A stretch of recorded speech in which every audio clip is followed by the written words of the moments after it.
Good afternoon and welcome to this session on getting ready for the next big move in stock indices. Today is Thursday, November 10th, 2011. Thank you for joining us today. This is Darrell, your host. In just a moment, we'll be joined by Darrell Jobman, a senior analyst for TraderPlanet.com.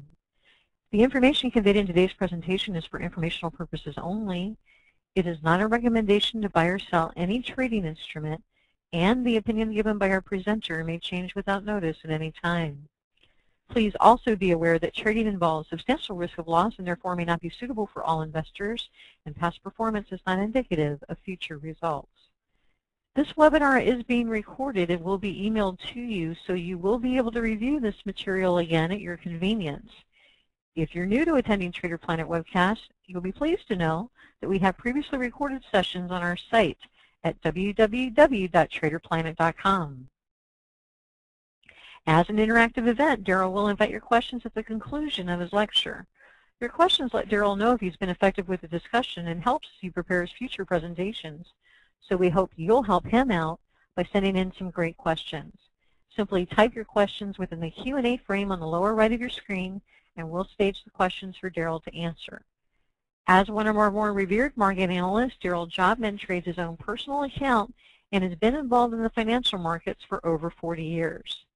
A decorated Vietnam War veteran, he was a newspaper farm editor and editor of several agricultural publications before becoming an editor of Futures magazine for more than 15 years. He has written and edited more than a dozen books and courses on trading. Darrell enjoys helping others succeed by teaching the do's and don'ts of trading, so if you're in need of his help, you'll benefit from his editorial contributions on TraderPlanet.com. It's now my pleasure to introduce the senior analyst for TraderPlanet.com and our good friend, Darrell Jobman. Thank you, Donna. Thank you for that introduction. First, I'd like to say to all the veterans that might be out there, Happy Veterans Day tomorrow, and from one veteran to another. Just in talking about some of the things that are going on and the markets, need to talk about a few things that are kind of complicated to set it up, and then we're going to talk about how to use some charts, how to use technical analysis, and how to use indicators to kind of get an idea of what to expect in stock indexes.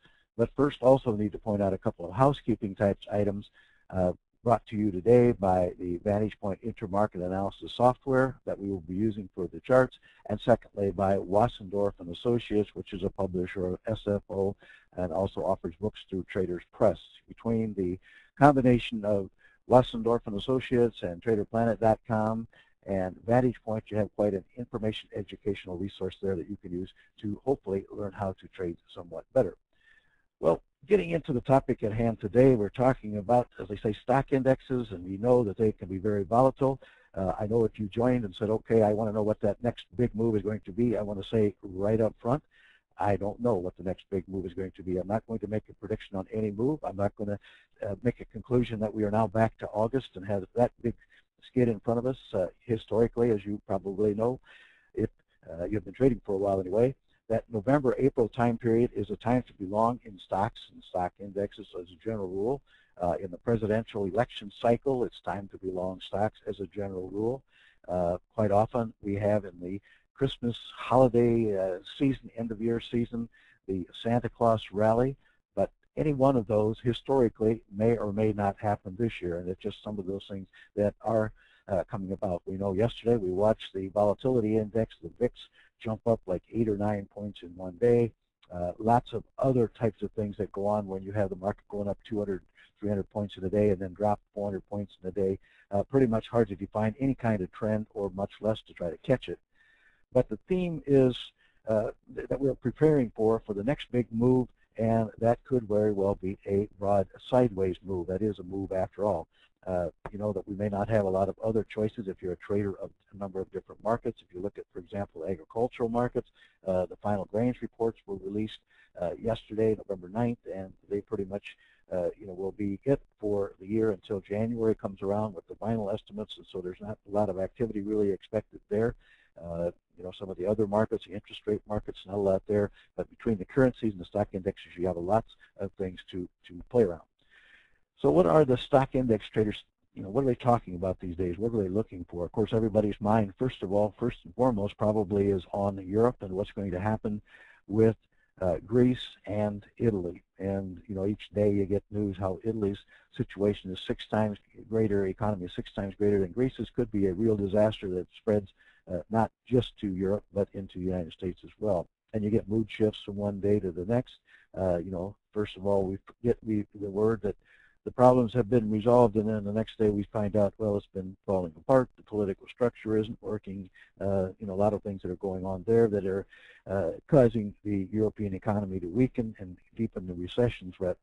That, of course, takes away the export market, or one of the export markets, as General Motors reported to the stockholders, that the export prospects get diminished.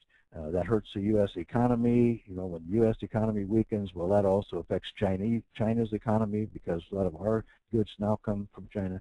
Lots of things happen kind of in the whole world economic situation. Where is the economic engine? Where is the power going to come from if it's going to be a strong economy? There is, just to make it very clear, no quick fix to what's going on. It took us a while to get into this mess, and it will take a while to get out. Well, I know that as conditions do deteriorate, the first subject that comes up quite often is that, well, the government is going to have a stimulus program or some kind of a bailout procedure. That's what they're talking about in Europe. We've been through it in the United States a couple of times. It's pretty much, in general, in my opinion anyway, a short-term and a short-sighted view that just pushes a problem down the road. Maybe there's too big a problem for Italy to bail out, but you got to remember that if they don't get bailed out, if there is something that comes up, if there is a default, we can pick up the pieces and move on, but there is no quick solution to what the situation offers us right now. The good news, of course, is that as the stock prices have declined, as they went down and for a period in August, September, created some great values in some of the major company stocks. Companies, the ones that have the real sound financial outlook, because they pretty much corner the market for goods that the world needs in any type of economic conditions. They're the ones that have the growing dividends, the stock buybacks, all the kinds of things that look good for a shareholder. And so that it's not all doom and gloom. You want to build on those companies that have that kind of opportunity available. But the perception of big business right now, as you can well know by the Occupy folks who are in New York and other cities, is that the big business, the big banks, the corporate world, they're all evil, kind of an anti